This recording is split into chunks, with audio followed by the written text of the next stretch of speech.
Hindi class की series में आज हम समझेंगे छठवीं कक्षा पल्लव भाग 1 में संकलित लोकप्रिय गोपीनाथ बरदले जी नामक पाठ को। और इसके सभी प्रश्न उत्तर को हम सॉल्व करेंगे पाठ समझने के बाद। तो देखते हैं पाठ को। जिस तरह से छुट्टियों के समय में हम किसी भी विषय में निबंध लिखने के लिए या फिर किसी भी चीज़ का होमवर्क करने के लिए देते हैं, ठीक वैसे ही इस पाठ में बीनू नामक एक लड़की है जिसे निबंध लिखने के लिए दिया गया था और वह असम के भी किसी भी प्रसिद्ध व्यक्ति के ऊपर निबंध लिखना था। तो बीनू नाम की लड़की अपनी बहन दीदी विशाखा से मदद मांगती है निबंध कैसे लिखने के लिए। तो उसकी बहन लोकप्रिय गोपीनाथ बरदले के बारे में बताती है, उनकी जीवनी के बारे में, उनकी व्यक्तित्व के बारे में। तो समझते हैं लोकप्रिय गोपीनाथ बरदले के बारे में और इस पाठ को। शाम का समय है, बीनू अपने कमरे में बैठी है। वह बहुत परेशान है। उसे असम के किसी महान व्यक्ति पर निबंध लिखना है, पर वह कुछ लिख नहीं पा रही है।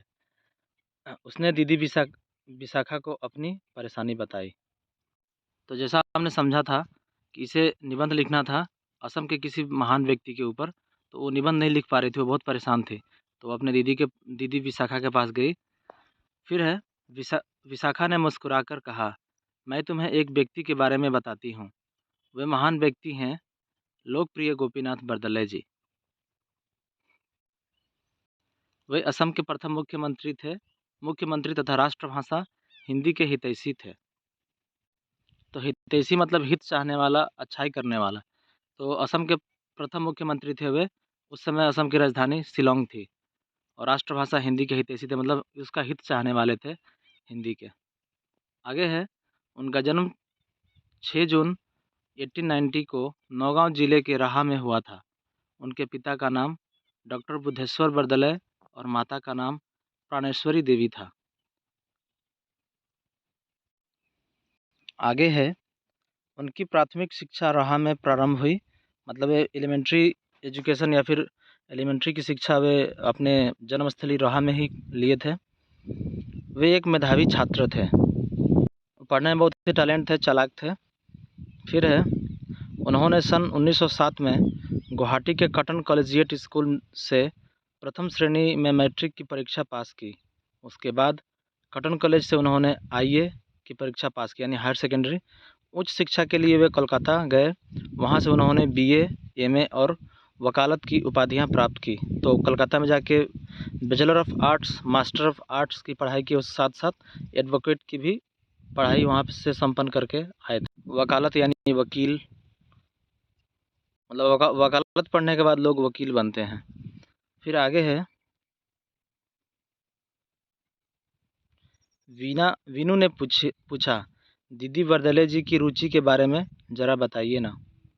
तो किसी अगर व्यक्ति के बारे में अगर निबंध लिखना होता है तो उसकी जन्म से लेके उसकी रुचि तथा उसके व्यक्तित्व, कहाँ कहाँ पे वो कर्मस्थल में वो थे, सभी चीज़ों को लिखा जाता है। तब उसकी रुचि के बारे में जानना चाहती है। फिर है, सुनो मैं बताती हूँ। गोपीनाथ बरदले एक अच्छे गायक और खिलाड़ी थे, मतलब वो गाना गाने में भी अव्वल थे और खेल में भी आगे थे। उनकी रुचि नाटक में भी थी, मतलब वो नाटक भी करते थे। फिर है, महात्मा गांधी के आह्वान पर वे स्वाधीनता आंदोलन में कूद पड़े थे और उन्हें कई बार जेल जाना पड़ा था। तो आज़ादी के लिए इन्होंने महात्मा गांधी का साथ भी दिया था और कितने बार ये जेल में भी गए थे। आगे है, जेल में ही उन्होंने श्री रामचंद्र, बुद्धदेव, हजरत मोहम्मद आदि जीवनी ग्रंथों की रचना की। तो जेल में बैठे बैठे भी ये कुछ कुछ रचनाएं करते रहते थे। उसके बाद है, उनके द्वारा रचित अन्य 2 ग्रंथ हैं, महात्मा गांधी और अनाशक्ति योग। फिर वीनू उनके बारे में और जानना चाहती है। फिर है, दीदी आप उनके वैवाहिक और कर्म जीवनी के बारे में जानती हैं क्या? मतलब उनका शादी विवाह किससे हुआ था और वो किस क्षेत्र में काम करते थे, उसके बारे में भी जानना चाहती है। आगे है, विशाखा ने कहा, उत्तर गुवाहाटी के भूमिकांत शर्मा मजिंदार बरुआ की कन्या श्रीमती सुरबाला बरदले से उनका शादी हुई थी, यानी उनका शादी हुआ था सुरबाला बरदले से। वे सादा जीवन और उच्च विचार के थे, यानी सिंपल लिविंग हाई थिंकिंग वाले थे। उसके बाद है, वे हमेशा असम वासियों की भलाई के लिए काम करते थे। असम की जनता उन्हें बहुत चाहती थी, इसलिए उन्हें लोकप्रिय नाम से जाना जाता है। लोकप्रिय मतलब होता ही है पॉपुलर, तो सभी जनता असम वासियों को अपने जनता को बहुत चाहते थे, इसलिए सभी लोग उन्हें लोकप्रिय कहते थे। जिस तरह से महात्मा गांधी को सभी लोग प्यार से बापू कहते हैं, उसी तरह बर्दले जी को लोकप्रिय कहा जाता था, मतलब लोगों में ये प्रिय थे, यानी इनके इनके चाहने वाले बहुत सारे लोग थे। फिर है, दीदी बर्दले जी ने हिंदी के लिए क्या क्या किया था, तो फिर हिंदी के बारे में बताती है। अच्छा, तो यह भी सुनो, बर्दले जी ने 3 नवंबर 1938 को गुवाहाटी में असम राष्ट्रभाषा प्रचार समिति की स्थापना की थी। तो हिंदी,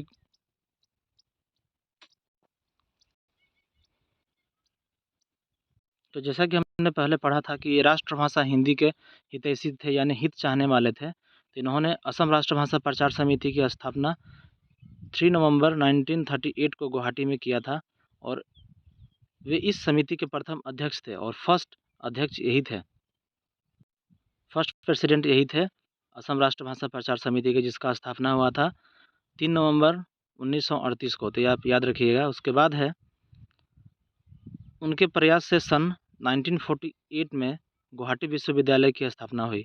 तो इन गुवाहाटी यूनिवर्सिटी का भी स्थापना इनके प्रयास से ही हुआ था 1948 में। फिर आगे है, 5 अगस्त 1950 को उनका स्वर्गवास हुआ, यानी 5 अगस्त 1950 को उनका देहांत हो गया। उसके बाद है, भारत सरकार ने सन 1999 में उन्हें मरणोपरांत भारत रत्न उपाधि से सम्मानित किया। मरणोपरांत मतलब होता है मरने के बाद इनको भारत रत्न दिया गया था 1999 में। तो देखते हैं, चित्र में लिखा हुआ है, असम की पूर्व राजधानी शिलोंग की एक आम सभा को संबोधित करते हुए लोकप्रिय गोपीनाथ बरदले जी। जैसा हम लोगों ने पहले जाना था कि पहले असम की राजधानी शिलोंग हुआ करती थी, अभी दिसपुर गुवाहाटी है। तो 1999 में इन्हें भारत रत्न दिया गया था मरने के बाद। तो फिर है, वाह दीदी, आपने बड़े संक्षेप में बरदले जी का संपूर्ण व्यक्तित्व प्रकट कर डाला। अब मैं इन पर एक सुंदर निबंध लिख सकती हूँ। तो वीनू अपने बहन विशाखा से बहुत कुछ जानती है लोकप्रिय बरदले जी के बारे में। फिर है, आओ जाने, इसको समझ लेते हैं। स्वाधीनता आंदोलन के दौरान भारतीय जनता ने हिंदी को राष्ट्रभाषा की पदवी दी थी। राष्ट्रभाषा की पदवी वस्तुतः भारतीय संविधान की 8वीं अनुसूची यानी 8वीं अनुसूची में सम्मिलित हिंदी, असमिया, बांग्ला, तमिल आदि सभी 22 भाषाएं राष्ट्रीय भाषाएं हैं। संविधान के 343वें अनुच्छेद में यानी 343वां अनुच्छेद में हिंदी को भारत की राजभाषा यानी प्रशासनिक कामकाज की भाषा के रूप में स्वीकार कर लिया गया है। भले ही हम आम बोलचाल की भाषा में हिंदी को राष्ट्रभाषा कहते हैं, लेकिन एक्चुअल में हिंदी भारत की राजभाषा है, जो ऑफिशियली कामकाज में यूज होता है। और संविधान के 343 आर्टिकल में हिंदी को राजभाषा के रूप में, आर्टिकल 343 के तहत हिंदी को राजभाषा के रूप में रखा गया है। फिर आगे समझते हैं। तो हमने भी पाठ को देखा, प्रश्न उत्तर को समझने के बाद पाठ और क्लियर हो जाएगा। देखते हैं प्रश्न उत्तर। पहला प्रश्न है, आओ गोपीनाथ बरदले के बारे में अपने शब्दों में बताएं। जैसा कि हमने पाठ में पढ़ा था वैसे भी आप लिख सकते हैं वहाँ से भी। तो हमने पढ़ा था, लोकप्रिय गोपीनाथ बरदले असम के प्रथम मुख्यमंत्री थे। उनका जन्म 6 जून 1890 को नौगांव जिले के राहा में हुआ था। उनके पिता का नाम डॉक्टर बुद्धेश्वर बरदले और माता का नाम प्राणेश्वरी देवी था। उनकी प्राथमिक शिक्षा राहा में प्रारंभ हुई। वे एक मेधावी छात्र थे। उन्होंने सन 1907 में गुवाहाटी के कॉटन कॉलेजिएट स्कूल से प्रथम श्रेणी में मैट्रिक की परीक्षा पास की। उसके बाद कॉटन कॉलेज से उन्होंने आईए की परीक्षा पास की। उच्च शिक्षा के लिए वे कलकत्ता गए। वहाँ से उन्होंने बीए, एमए और वकालत की उपाधियाँ प्राप्त की और 5 अगस्त सन 1950 को उनका निधन हुआ। फिर दूसरा प्रश्न है, पूर्ण वाक्य में उत्तर दो। पाठ में किस महान व्यक्ति का उल्लेख हुआ है? तो पाठ में लोकप्रिय गोपीनाथ बरदले जी का उल्लेख हुआ है। फिर है, बरदले जी की प्राथमिक शिक्षा कहाँ प्रारंभ हुई? तो बरदले जी की प्राथमिक शिक्षा राहा में प्रारंभ हुई, यानी आरंभ हुई, शुरुआत हुई। फिर है, गुवाहाटी विश्वविद्यालय की स्थापना कब हुई? तो गुवाहाटी विश्वविद्यालय की स्थापना सन 1948 में हुई। फिर आगे का प्रश्न है थर्ड, पाठ के आधार पर निम्नलिखित प्रश्नों के उत्तर लिखो। बर्दले जी का जन्म कब और कहाँ हुआ था? तो बर्दले जी का जन्म 6 जून 1890 को नौगांव जिले के राह में हुआ था। फिर उनके माता पिता के नाम लिखो। तो उनके पिता का नाम डॉक्टर बुद्धेश्वर बर्दले और माता का नाम प्राणेश्वरी देवी था। बर्दले जी द्वारा रचित किन्हीं 2 ग्रंथों के नाम लिखो। तो बर्दले जी द्वारा रचित 2 ग्रंथों के नाम हैं महात्मा गांधी और अनासक्ति योग। फिर आगे है तीसरा का घ। असम राष्ट्रभाषा प्रचार समिति की स्थापना कब हुई और इसके प्रथम अध्यक्ष कौन थे? इसका उत्तर है असम राष्ट्रभाषा प्रचार समिति की स्थापना 3 नवंबर 1938 को गुवाहाटी में हुई और इसके प्रथम अध्यक्ष गोपीनाथ बर्दले थे। फिर है बर्दले जी को भारत सरकार ने किस उपाधि से सम्मानित किया? तो बर्दले जी को भारत सरकार ने भारत रत्न उपाधि से सम्मानित किया था।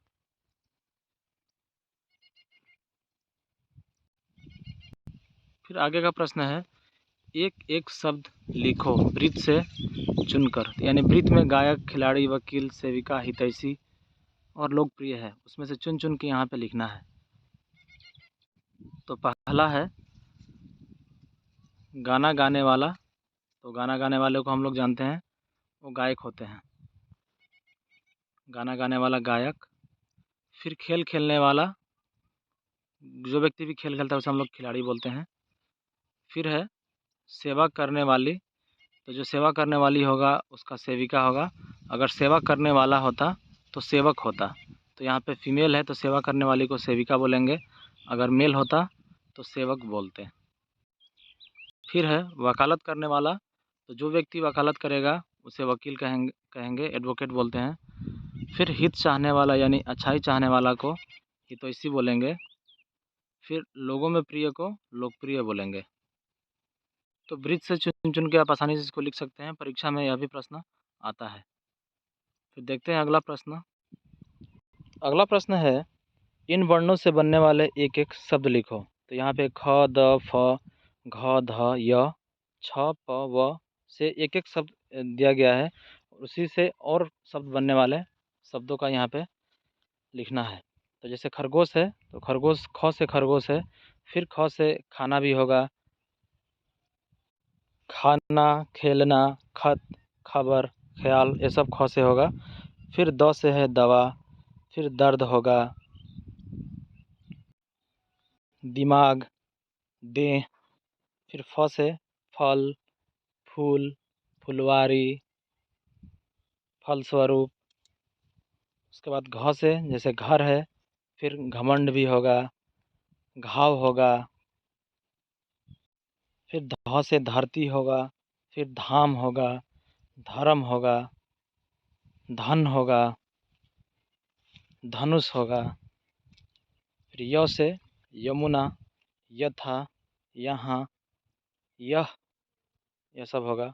फिर छ से छाता होगा, छत होगा, छात्र होगा, छात्रा होगा।